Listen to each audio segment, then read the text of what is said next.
હવે આપણે નેક્સ્ટ કરવાનું શું છે તો કે અત્યારે જે ઇકો કરી છે આપણે કે વેલકમ પાસવર્ડ નોટ મેચ એ કંઈક વસ્તુ એ નથી કરવું. આપણે શું કરવું છે તો કે એકચ્યુઅલમાં કોઈ એક પેજમાં રીડિરેક્ટ કરવું છે કે જ્યાં આપણે એને જો યુઝરનેમ સાચું હોય તો મોકલવું. આપણા કેસમાં આપણે એક સિમ્પલ નવું PHP પેજ બનાવી દઈ અને આની અંદર અહીંયા લખી નાખી હેલો યુઝર, સિમ્પલ, બીજું કંઈ નહીં, હેલો યુઝર, એક નવું પેજ અને અહીંયા લખી નાખીએ આપણે વેલકમ. વેલકમ ના દેવાય, ફર્સ્ટ પેજ આપી દઈએ, ફર્સ્ટ ડોટ PHP નામ આપી દઈએ આપણે, બરાબર. હેલો યુઝર લખ્યું છે, ફર્સ્ટ ડોટ PHP એને નામ આપી દીધું છે. એટલે આપણે રીડિરેક્ટ કરવાનું થાય હવે કે જો સાચું હોય તો વેલકમ લખવાને બદલે મારે શું દેવું છે એને, એને રીડિરેક્ટ કરવું છે. એના માટેનું ફંક્શન છે હેડર. એની અંદર લોકેશન સેટ કરી દેવાનું હેડરનું. શું આવશે? First dot PHP. First dot PHP direct લખ્યું એનું રીઝન છે કે એ એક જ ડિરેક્ટરી શેર કરે છે. એટલે જો આ કેની અંદર છે ટેસ્ટ ડેટાની અંદર લોગિન અને ફર્સ્ટ કેની અંદર છે એ ટેસ્ટ ડેટાની અંદર છે. એટલે જો અલગ હોય તો તમારે અહીંયા રિલેટિવ પાથ દેવાનું થાય, બરાબર. જેમ કે ડોટ ડોટ કરીને કરી નાખવું કે વોટેવર તમે જે રીતે કરતા હોય રિલેટિવ પાથ દેવાનું થાય. પણ અત્યારે આપણા કેસમાં એકમાં જ છે એટલે વાંધો નથી, બરાબર. હવે આપણે જોયેલી બધું બરોબર છે કે નહીં? અગેન આપણે અહીંયા કંઈક ખોટું લખીએ છીએ. શું આવ્યું અહીંયા? Username password not match. પણ આપણે કયા પેજમાં છીએ? હજી લોગિન ડોટ PHPમાં જ. પણ જો હું સાચું નાખું છું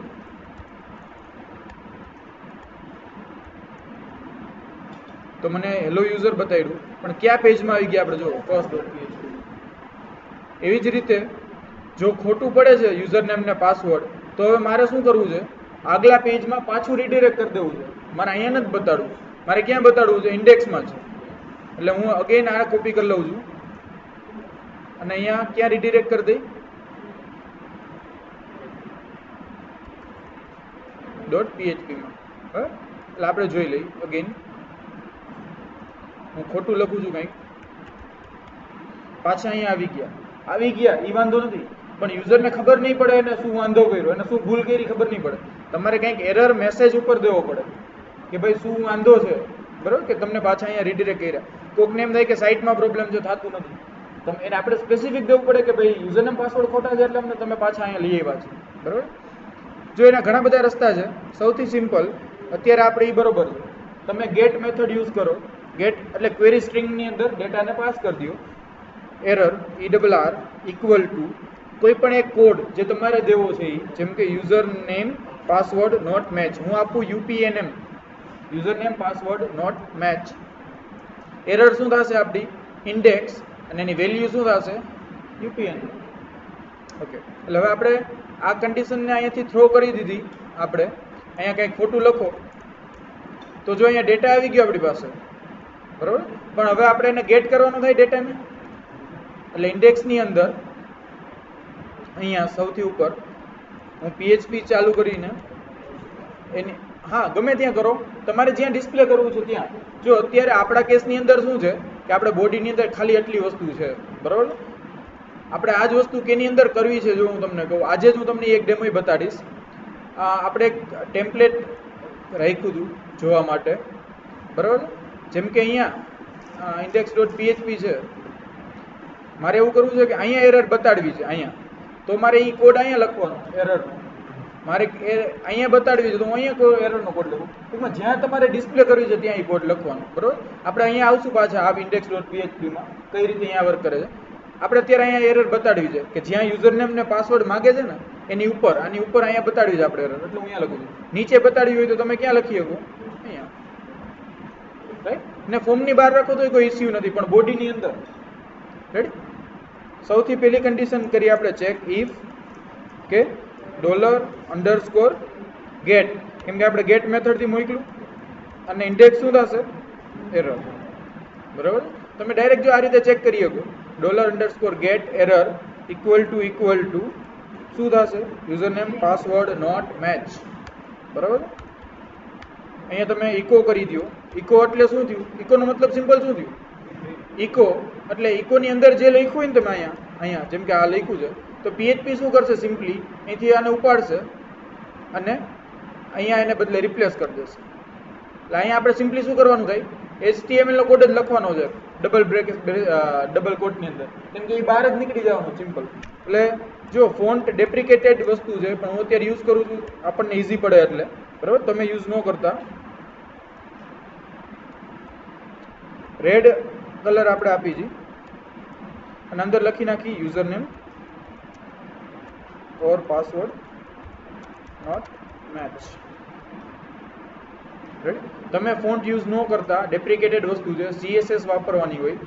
જો હવે આવી ગયો કે BR રહી ગયું, હજી એક BR મૂકી દઈ.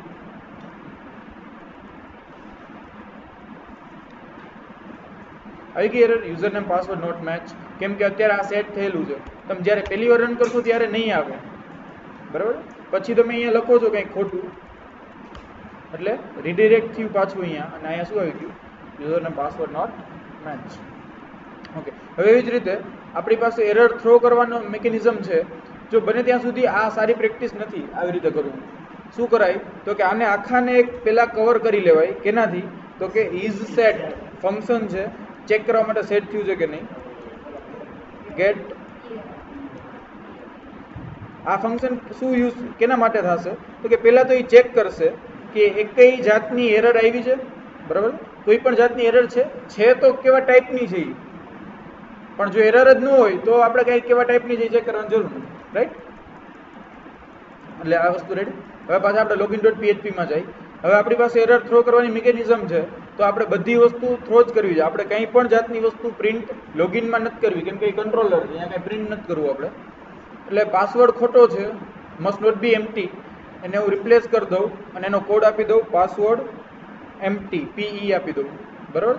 એવી જ રીતે યુઝર નેમ એમ્પ્ટી માટે હું શું આપી દઉં code, UE, user name empty. અને આ બે એરરને મારે ક્યાંથી હેન્ડલ કરવાની થશે, અહીંયા. આને અગેન કોપી કરી લઉં, એલ્સ ઇફ, બરાબર. હવે જો એ હોય UE તો મારે ખાલી અહીં લખવાનું શું થાય, યુઝર નેમ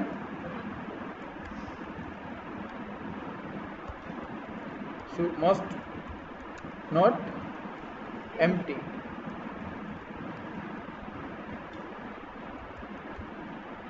બરાબર. અને સેમ વસ્તુ આને કોપી કરી લઉં અને PE અહીંયા હું શું લખી નાખું, મસ્ટ નોટ બી એમ્પ્ટી, બરાબર. આપણે ફ્રેશ સ્ટાર્ટ લઈએ અગેન, index.php, કાંઈ એરર નથી. આપણે એમ્પ્ટી જવા દઈએ છીએ. એટલે શું આવ્યું, પહેલાં user name must not empty. આપણે યુઝર નેમ કંઈક નાખી અને લોગિન ઉપર ક્લિક કરી દો. હવે શું આવ્યું, પાસવર્ડ નોટ એમ્પ્ટી. આપણે બે નાખીએ અને ખોટું નાખીએ તો શું આવશે, user name or password not match. અને જો બે સાચું નાખીએ તો હવે એ ક્યાં લઈ જશે આપણને, હેલો યુઝર. ક્લિયર. આ આપણી કમ્પ્લીટ લોગિન એપ્લિકેશન થઈ, લોગિન મોડ્યુલ આને કહીએ બધું.